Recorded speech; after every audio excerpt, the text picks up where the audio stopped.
Welcome to another edition of Conversations with CASA, a monthly show produced by Texas CASA that focuses on issues, trends, and resources in the child welfare arena. My name is Vicki Spriggs. I'm the CEO of Texas CASA and your host. My guest today is Susan McDowell. Susan is the CEO of LifeWorks, and she's held that position for 19 years. Susan is a fearless advocate for youth and families on their journey to self sufficiency here in Austin, Texas. LifeWorks provides a wide range of programming around housing, mental health and education, and workforce support, and is a leader in Austin's movement to end youth homelessness in 2020. Susan has multiple accolades to her name. The most recent would be the Anita and Earl Maxwell Lifetime Achievement Award for Ethics in Business. Susan holds a BA and MA from Vanderbilt University and the University of Texas at Austin, respectively. Please join me in welcoming Susan. Susan, wonderful to have you with us.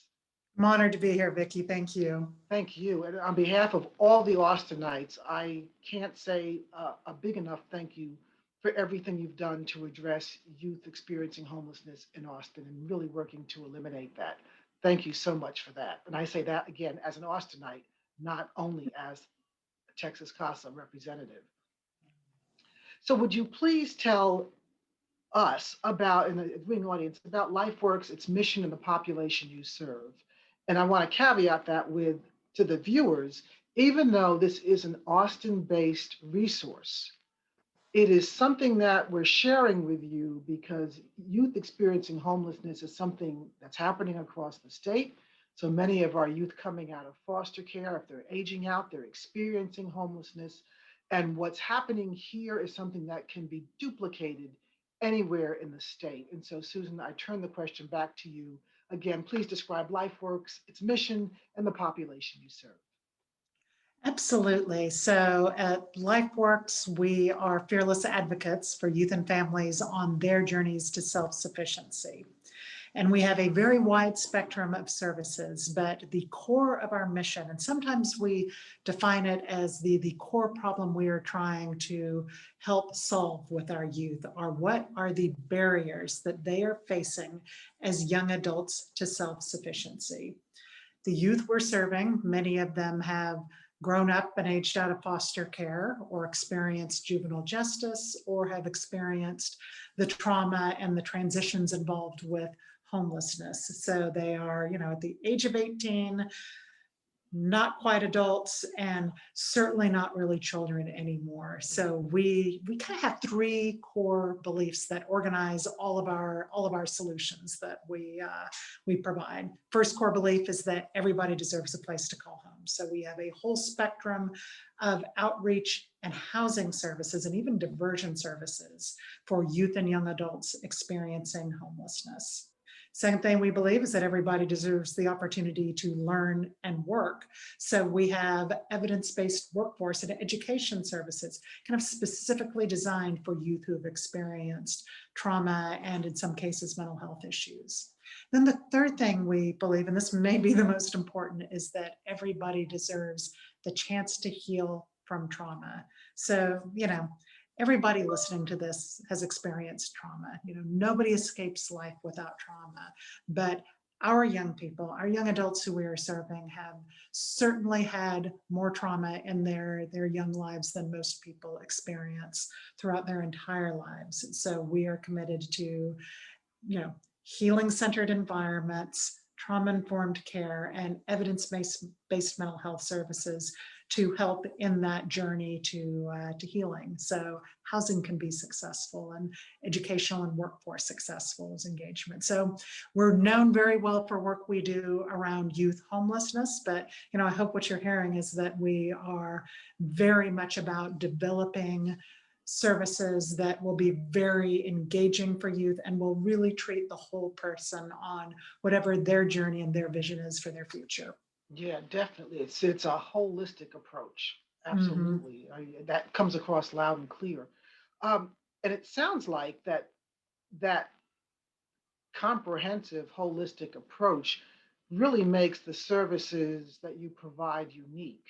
Is that an adequate and appropriate Right. statement? So, we're very fortunate over the years to have developed, 19 different services across these three areas at LifeWorks. So when a youth comes to us, we're in a very strong position to say, what is it you need? Where do you want to go? Rather than saying kind of, here's what we've got and here's what we think you need. We can kind of stay out of the conversation, our and what we think is best, because a 18-year-old who has been through multiple foster care placements has probably got a few really good ideas about what it is that they need and what the vision is going to be for their future. So we just get to be of service. Now that plan could change, it could evolve. We could take steps forward, steps backwards, steps, in either direction to the side. But the point is that the youth is in the driver's seat. I love it. And again, they're young people, so the plan is going to evolve and it's going to shift and go up and back and sideways. And I also love the fact that you tailor the services to meet the child instead of Yeah. the child meet the needs of meet the requirements of the service. That's just that I think that's unique in many ways anyway. Particularly, Vicki, and we've had this conversation. Something we know in Austin is, and I've been working with youth experiencing homelessness for almost a quarter century now, and I can tell you that the kind of the profile and the causes and the drivers of youth homelessness have changed pretty dramatically. Something we know in Austin is that 78% of youth experiencing homelessness have been in foster care, juvenile justice, or both. So so if we want to address youth homelessness, then we have to be working with these systems of care that certainly intend to support and advance children, but are no replacements for the relationships and the nurturing and the opportunities that youth and young adults get with one-on-one relationships. So that's a lot of our focus as well. Super. We just had a conversation earlier today with Kevin Campbell, and one of the things he talks about is the medicalization of unlivable lives. Yeah. And what we talk about youth with mental health issues, and for so many of them, it's not that the mental health issues are a response to what's happened in their life. And it sounds like you really build out those supports, and I'm going to say the word and cushions, to help make that life become a livable life, a life where they can actually start to see themselves thriving again, which now starts to pare down or pare off the impact of some of that trauma that creates that, what we call a mental health condition. Let me talk really quickly about one element of that, because the mental health support you can provide exists on a continuum, right? And one piece of it we've added over the last few years that has just knocked us out with its success, particularly for youth who are experiencing homelessness, is the addition of peer support specialists. So young people with lived experience and what in many of the issues and the situations that our youth have found themselves in. And so for a youth to come into our resource center and really be taking this big mental emotional gamble that we are an organization they can trust to help, to meet somebody in that very first engagement where they're like, okay, I can see myself in this person because they've been through what I've been through, and they, even as a clinician, they can talk to me about it, right? That can be part of our conversation, has done more to kind of launch further engagement and deeper healing than anything else that I've encountered in my career with LifeWorks. And it's been very moving for us as an organization and enormously supportive, particularly right now with COVID and the economic crisis and the trauma of racial injustice and political polarization. This is an enormously stressful and fragile time for the youth that we're helping in their journeys to housing, and to be able to connect with people who can just really talk to what it is that they have lived in their lives is very powerful. Nice. Thank you. Which I guess it begs my next question. How do you measure success? With everything that you provide, how do you measure success?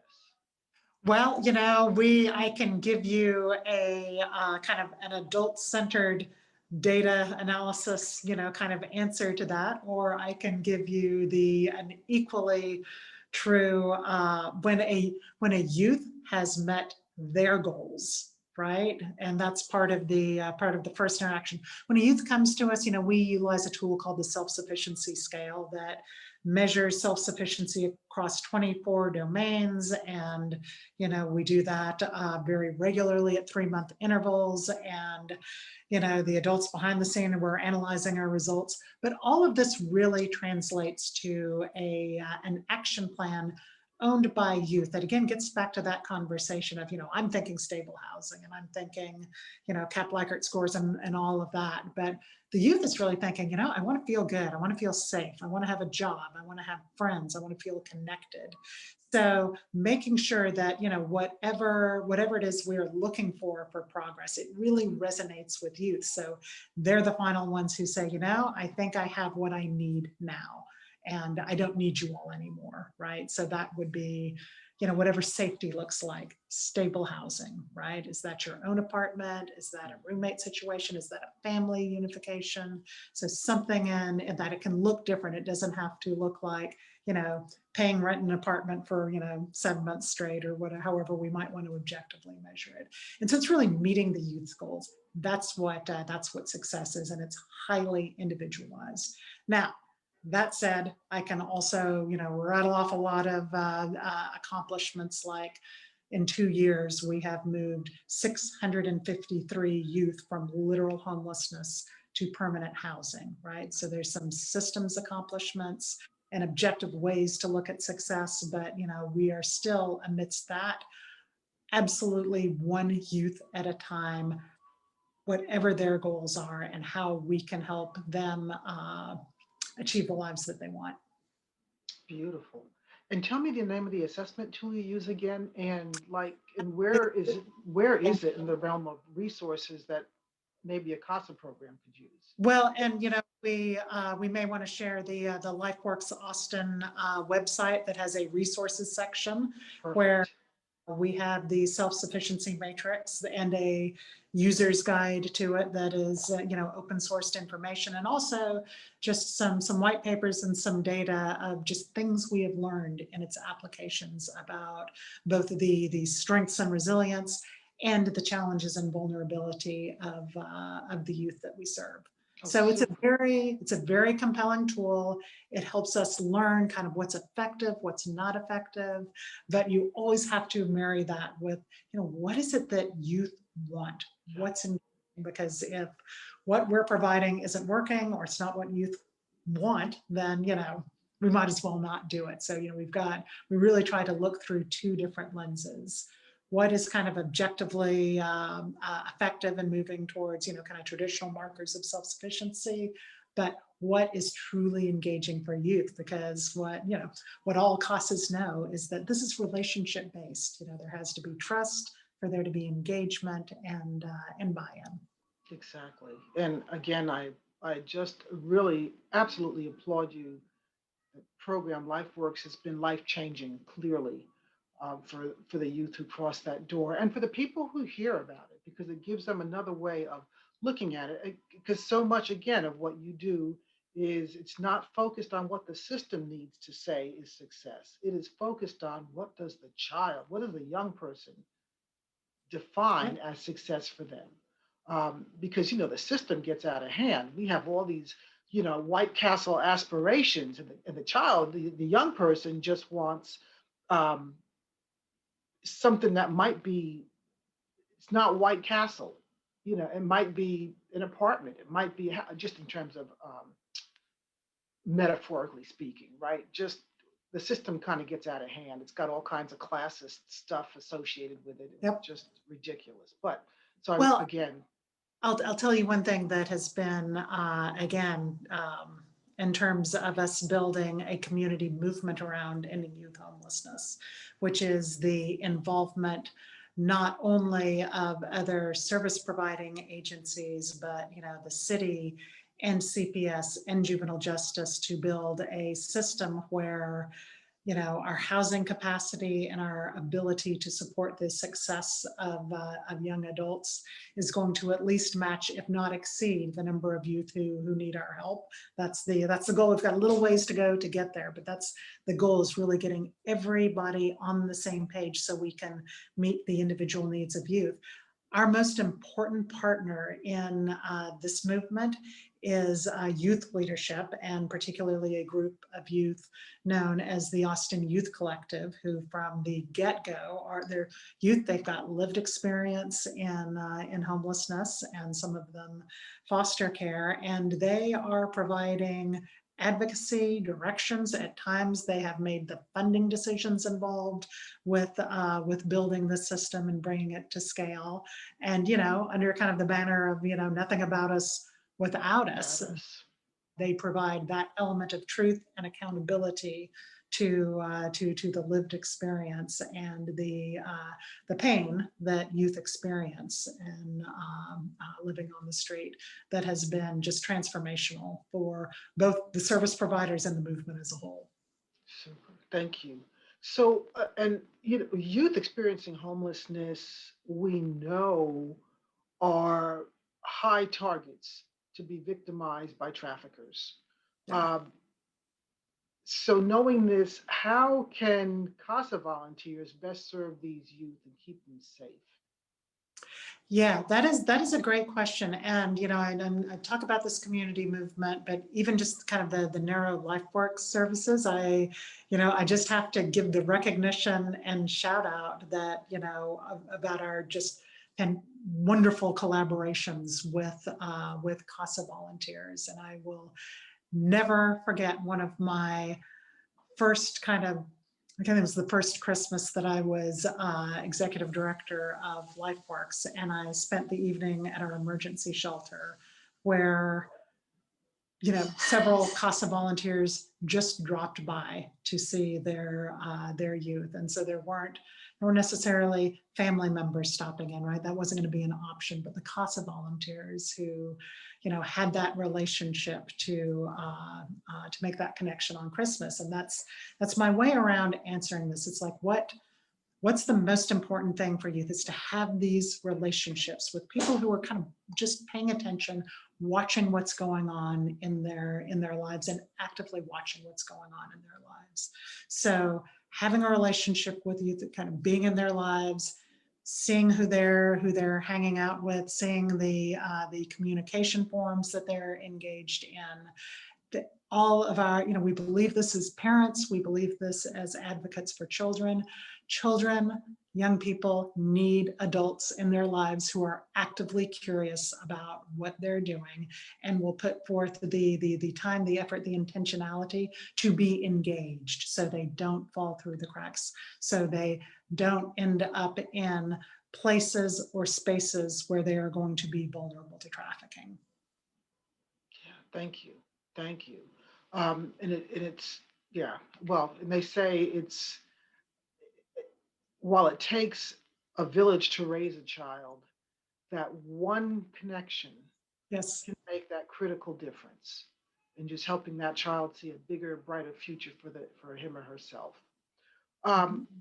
So at LifeWorks, you often talk about the idea of making homelessness rare, brief, and non-reoccurring. So what does that look like in practice? So we will start with rare. Rare means that as few youth ever have to experience homelessness as possible. So I can tell you, because we got a real hold on the data for our community, I can tell you in October, 40 new youth fell into homelessness in Austin, right? So these are youth who may have aged out of foster care, been released from juvenile justice, pushed out of their home, or just kind of showed up in our community, right?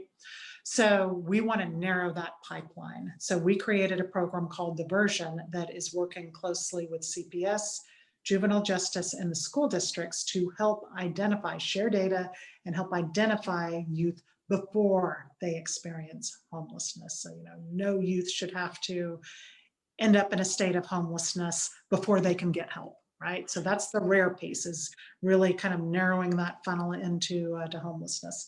The second piece, brief, means that if a youth does experience homelessness, that we identify them and get them into permanent housing, not shelter, but permanent housing within 30 days. So we have a kind of transitional facility for youth that, our vision, once we kind of get our community wait list down, is that this is the place they can stay while we're navigating them to housing.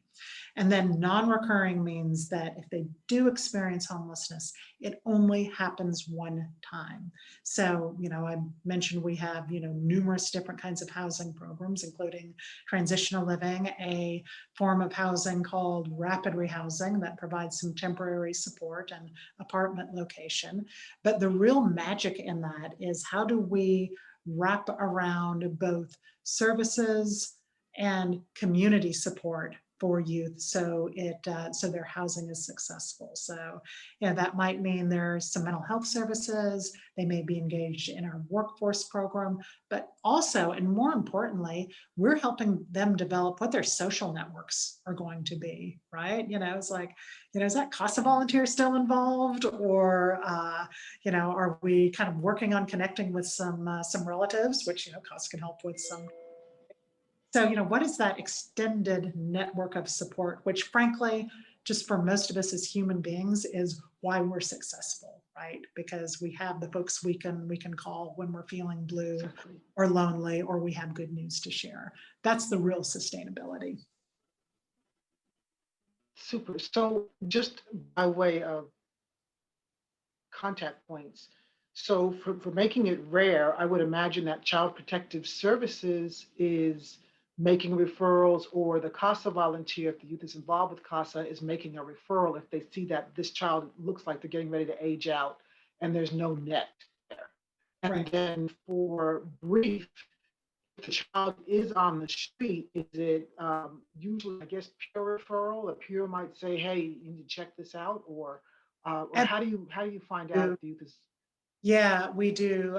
There's a lot of peer referral. We also have an active street outreach team that is networking in the community, showing up where we hear about a youth, an unaccompanied youth being, or if there's a camp we've learned about, go network with the folks there and really let them know about the resources available to them, including our drop-in center, where they can just come again to honestly kind of check us out and receive some services or some food, or talk to a crisis counselor or a peer support specialist, and just begin to develop that relationship.